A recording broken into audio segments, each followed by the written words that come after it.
La scène parfaite pour un chaos médiatique, Boulder, Colorado. Une ville aisée, réputée calme, où les drames semblent appartenir à d'autres endroits. C'est, et précisément cette normalité qui a rendu, elle, les affaires John Benet Ramsey si explosive. Lorsque j'ai un crime surgit dans un décor supposé sûr, il fracture la confiance collective et attire un regard national. La nuit de Noël 1996, dans une maison familiale, un événement bascule rapidement du privé vers le public, puis du public vers le mythe. La victime est une fillette de 6 ans, connue localement pour ses concours de beauté. L'image médiatique s'impose immédiatement. Innocence, projecteur, richesse et violence incompréhensibles. Dès l'aube du 26 décembre, une note de rançon manuscrite est signalée dans la maison. Longue, théâtrale, elle exige une somme de 118 000 dollars. Un montant qui ressemble de manière troublante à un bonus de L aux années précédentes lié au père John Ramsey. La police est appelée malgré les instructions de la note. À partir de là, chaque geste devient historique. Qui a touché quoi? Qui est entré? Qui a parlé? Qui a nettoyé? Qui a cherché? Les premiers instants d'un dossier sont parfois décisifs. Ici, ils resteront au cœur des critiques pendant des décennies, avec l'idée persistante que la scène N n'a pas été parfaitement sécurisée et que des preuves ont pu être contaminées. Quelques heures plus tard, le corps de John Benet est découvert dans le sous-sol, à l'intérieur même de la maison. L'enquête change d'échelle. Ce n'est pas une disparition, c'est un homicide.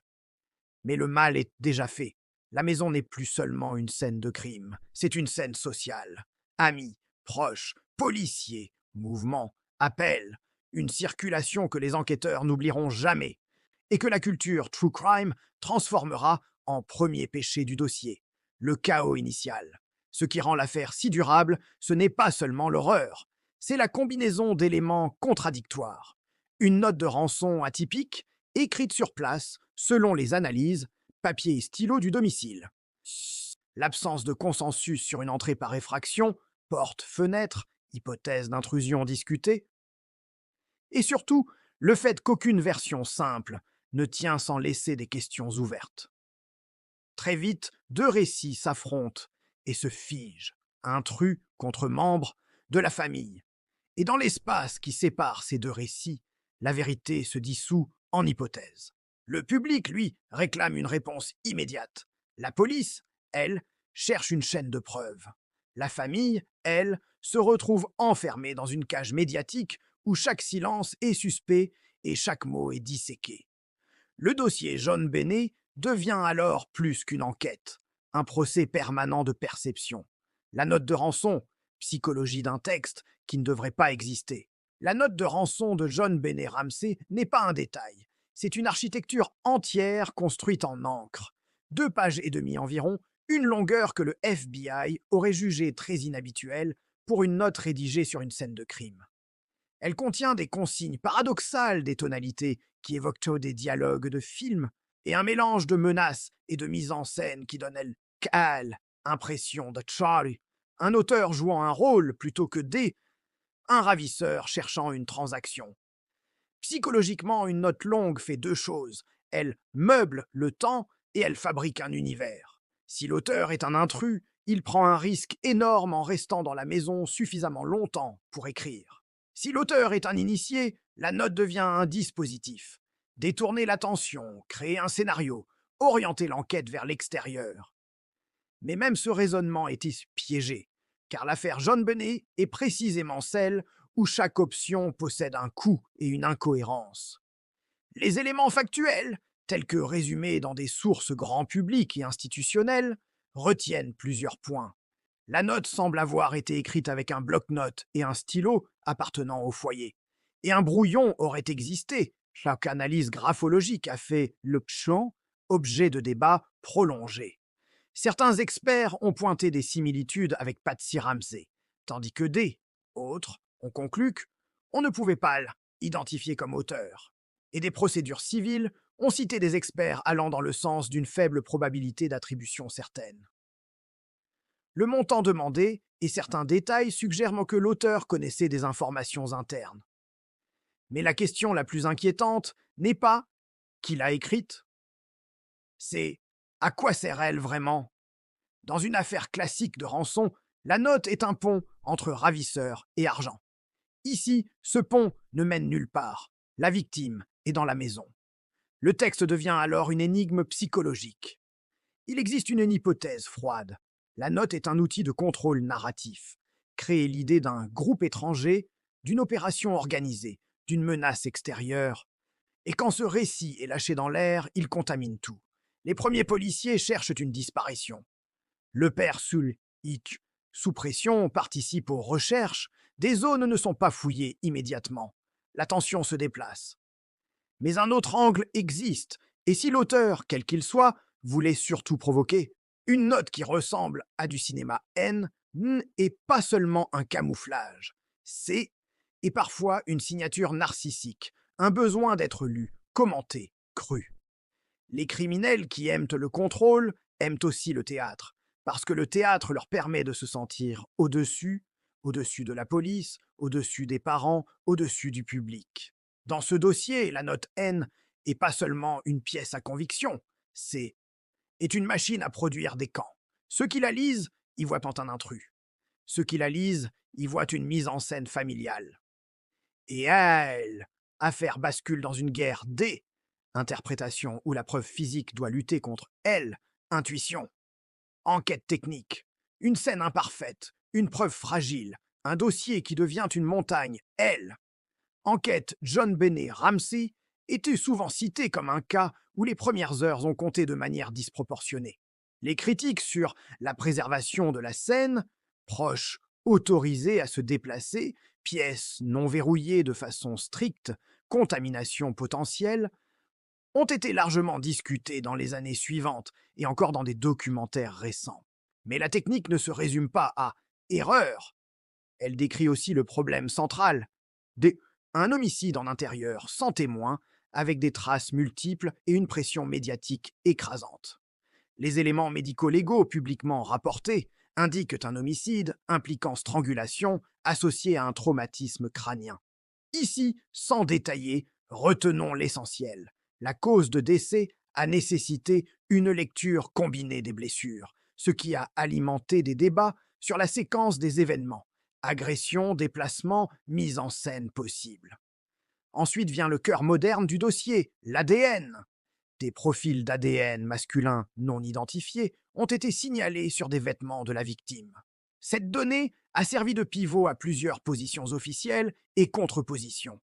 En 2008, la procureure D.A. Mary Lassey a adressé une lettre présentant ses résultats ADN comme un élément de mise hors de cause, exonération de la famille proche. Dès que autres analyses et responsables ont rappelé que elle, ADN de trace peut parfois provenir de transferts innocents et que son interprétation ne suffit pas à elle seule à résoudre affaire. Des documents qu'elle a chiffrés, rapports de laboratoire, montrent la complexité des mélanges ADN et des composants majoritaires et minoritaires, soulignant combien le forensique est technique et politiquement fragile quand il est lu par le public. L'enquête a aussi connu des pics médiatiques. En 2006, une confession de John Mark Carr a attiré l'attention, avant que les autorités concluent qu'il ne correspondait pas aux preuves ADN, et l'affaire est revenue à son état initial, ouverte, non résolue. Sur le plan judiciaire, une information cruciale a émergé plus tard. Un grand jury en 1999 aurait recommandé des charges liées à la mise en danger et à entrave, mais le procureur de l'époque n'a pas signé d'acte d'accusation, estimant les preuves insuffisantes pour poursuivre. Cela crée un paradoxe durable. Un mécanisme légal a jugé que il y avait matière à inculper sur certains points, mais le système a conclu qu'il ne pouvait pas gagner au procès. Pour le public, c'est un scandale. Pour le droit, c'est la réalité d'un dossier incomplet. Enfin, enquête moderne. La ville de Boulder et le procureur du district ont communiqué sur le fait que le dossier reste une priorité, qu'il y a collaboration avec des partenaires, CBI, FBI, et que l'affaire exige davantage de preuves pour aboutir. Des mises à jour récentes, fin 2024-2025, évoquent encore des efforts y compris du retesting et une communication publique du chef de police sur la priorité du dossier. Techniquement, c'est et cela qui maintient L affaire en vie. La promesse que la science, ADN avancé, généalogie génétique potentielle, peut un jour réduire l'espace des hypothèses. Mais cette promesse a une condition, que la preuve soit exploitable, intacte et légalement défendable. Psychologie et vérité, quand la famille devient une scène secondaire, le titre pose une question. Qui dit la vérité? Dans l'affaire John Benet, cette question a été retournée comme une arme. Non pas parce que la vérité serait un choix, mais parce que dans un dossier médiatisé, la vérité est souvent confondue avec la cohérence émotionnelle. Or, le traumatisme rend rarement cohérent. Une famille sous suspicion n'agit pas comme il faut. La police, sous pression, n'agit pas comme dans les séries. Et le public, lui, juge sur des impressions.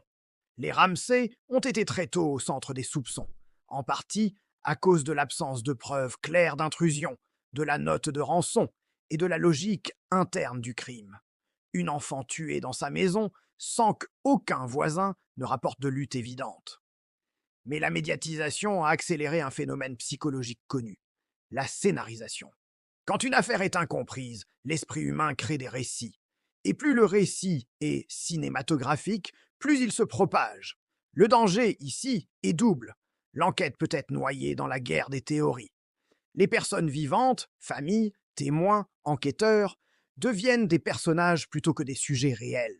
Une partie du dossier public souligne que le frère Burke a été déclaré non suspect et que des insinuations médiatiques ultérieures ont mené à des procédures en diffamation et à un règlement.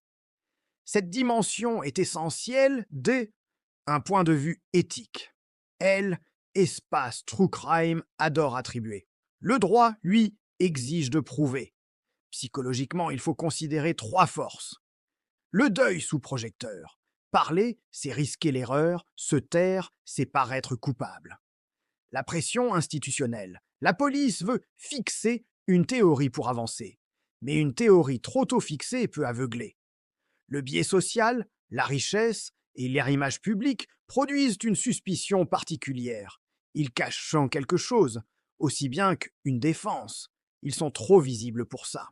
Elle, affaire, est aussi un cas d'écaille, école de vérité fracturée. Plusieurs autorités et experts ont divergé sur elle, chacun, importance de elle, ADN, de traces, sur la note, sur la mise en scène, sur l'intrusion, et quand les experts divergent publiquement, le public interprète cela comme un mensonge. Or, c'est parfois simplement la marque d'un dossier où les preuves ne convergent pas assez. Le point psychologique le plus sombre est peut-être celui-ci. Lorsqu'un crime implique un enfant, la société cherche une raison qui la protège. Un intrus, rassurant car extérieur. Une famille, rassurant car exceptionnelle. La vérité, si elle existe, n'a aucune obligation d'être rassurante. Elle peut être banale, contingente, opportuniste, et donc plus effrayante encore. Institution et responsabilité. Pourquoi l'affaire reste ouverte malgré tout? Pour comprendre pourquoi John Benet Ramsay reste un dossier non résolu près de 30 ans plus tard, il faut sortir du mythe et entrer dans la mécanique institutionnelle. D'abord, il y a eu une fracture historique entre services, police municipale, procureur, consultant. Le dossier a connu des changements de direction et des conflits d'approche, intrus vs familial. Et ces fractures ralentissent souvent l'efficacité. Elles fragmentent sur les priorités, elles produisent des angles morts. Ensuite, le temps est l'ennemi. Témoins qui oublient, traces qui se dégradent, objets manipulés, standards forensiques qui évoluent. Une preuve collectée en 1996 peut être difficile à rejouer avec les standards DH aujourd'hui si sa chaîne de conservation est contestable. Et dans un dossier médiatique, tout sera contesté, mais il y a aussi des éléments de continuité et ils sont importants. La ville de Boulder rappelle publiquement la collaboration entre la police, le procureur et des partenaires comme le CBI et le FBI en insistant sur un point clé. Au tribunal, ce n'est pas l'intuition qui condamne, c'est la preuve. Depuis les années 2020, Elve Espoir, mise en avant, est celui de l'évolution des sciences. ADN de nouvelle génération, tests plus sensibles et éventuellement généalogie génétique lorsque les conditions légales et techniques sont réunies. Des communications publiques récentes montrent que le sujet reteste, analyse, revient encore, et que les autorités cherchent pour des voies pour faire progresser le dossier. Le public, lui, oscille entre deux colères. La police a raté l'éponge l'affaire, et quoi? La famille cache la vérité. Mais un troisième scénario existe. L'affaire est peut-être solvable, mais pas sans une pièce manquante. Cette pièce peut être une correspondance ADN enfin attribuée, un témoin tardif ou un détail recontextualisé. Dans les cold cases, ce qui débloque parfois tout, c'est une chose minuscule, que personne n'avait jugée décisive. Ce chapitre doit aussi rappeler une prudence fondamentale. Accuser sans preuve ferme dans une affaire non résolue crée des dommages réels. Elle, histoire de ce dossier, montre exactement cela, jusqu'aux suites judiciaires liées à certaines insinuations médiatiques. Les institutions, dans un cold case, ne sont pas seulement confrontées à un criminel. Elles sont confrontées à la mémoire publique. Et la mémoire publique, elle, n'accepte pas les zones grises. Pourtant, la justice vit dans les zones grises. La barre probatoire est trop haute parce qu'une erreur est irréparable. Conclusion, la vérité comme preuve, pas comme opinion. Le meurtre de John Benet Ramsey est devenu un miroir. Un miroir de la fascination médiatique. Un miroir de la police sous pression. Un miroir de la famille transformée en symbole. Un miroir aussi de notre besoin de résolution quand la réalité refuse de conclure. La question « qui dit la vérité ?» suppose qu'il existe deux camps qui mentent et un camp qui dit vrai. Mais dans les grands dossiers non résolus, la vérité n'est pas toujours un duel. Parfois, elle est un point fixe, un fait, au milieu un brouillard des erreurs humaines, de souvenirs imparfaits, de gestes mal interprétés. Les personnes peuvent se tromper sans mentir, les institutions peuvent échouer sans comploter. Et pourtant, au centre, un crime demeure. Le détail le plus cruel dans cette affaire est que la scène était là, sous le même toit. La note promettait une sortie. La réalité était déjà dans le sous-sol. Ce renversement, promesse de rançon versus présence de la victime, a contaminé l'affaire dès son départ. Il a donné au public l'impression d'une mise en scène. Il a donné à l'enquête un puzzle dont les pièces semblent appartenir à deux boîtes différentes. Et pourtant, le dossier n'est pas mort. Les autorités de Boulder et le procureur rappellent publiquement qu'il reste une priorité et que de nouvelles approches forensiques sont considérées, tout en soulignant la nécessité de preuves plus solides pour trancher.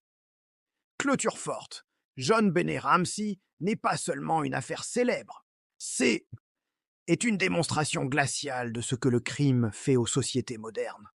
Il transforme intime en spectacle, la preuve en opinion et la douleur en débat. Mais une enquête n'existe pas pour satisfaire un récit. Elle existe pour gagner contre le doute, pièce par pièce, jusqu'à ce que la vérité cesse d'être une hypothèse et devienne un fait défendable. Tant que cette dernière pièce manque, l'affaire reste ouverte, et avec elle, la leçon la plus dérangeante. Dans certains crimes, ce n'est pas l'ombre qui est puissante, c'est l'incertitude.